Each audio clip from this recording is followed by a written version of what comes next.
On one hand, President William Ruto asking Kenyans to ignore planless Gachagua and urging them to dismiss empty rhetoric from leaders interested in division. But on the other side, it would appear that there's a serious scramble for the Mount Kenya region, now pitting the former deputy president and his successor. Senator Mungatana, this kind of exchange would signal probably that we are very close to elections, the kind of we rarely see the deputy president that angry.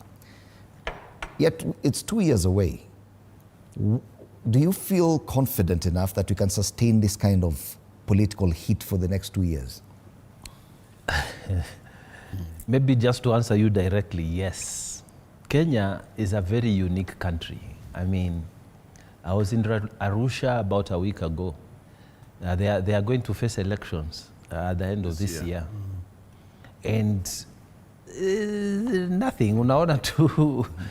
People are just walking normal. You don't see bands, you don't see people moving around. You don't really, I think the only sign of politics is somewhere in Arusha you will see a billboard saying chama cha maendeleo mtaa wa whatever, tuko na mama, tunampenda mama, a billboard. No rallies, no noise, no nothing. In fact, the only political thing is the way the Kenyans who went there were chased away. That is a bit now political. And they were told, don't bring your diseases here, the political diseases here. But so Kenya is very unique. Even when South Africa was having its last election, when you go there, you find again it's muted. It's not like us. So we just have to accept our character. We are a bit more aggressive, and we've learned to live with it. We chose this constitution, we chose the freedoms, and we learned to live with it. The only thing I think that Kenyans can see now, every time, and you know, I don't even, you know, every time I see that face of former deputy president Gachagua, I know it's negative energy he's bringing on the table. Hardly does he put forward policy. Hardly does he discuss what Kenya we want. Hardly does he talk about unity and peace and stability. Hardly does he talk like a statesman.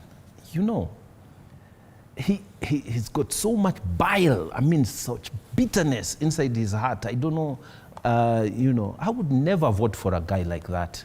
He never tells me he's going to build roads, he's going to do my water, he's going to fix my education system, he's going to fix he has a better idea on how to raise money for treasury. No, he comes out and he waits for someone to say this and goes and does. I mean, what is wrong with people who are doing music, visiting the deputy president?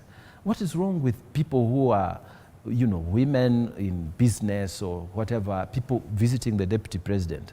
Why can't you organize yours also to visit? You know, why can't you just I mean, if 50 people who are doing music have annoyed you, why can't you organize 100 to come to Wamunyoro and then you tell them what you want to tell them? That is the space that we have created as a country. And so I feel that this bitterness, this anger, it's so personalized that I think if it goes on this way, Kenyans are going to forget about him. Because now you will open and you know what he's going to say next. Hakuna kitu atatuambia, ni matusi, ni maneno ambayo hayatusaidii, there's no policies proposing on the table. I think we need to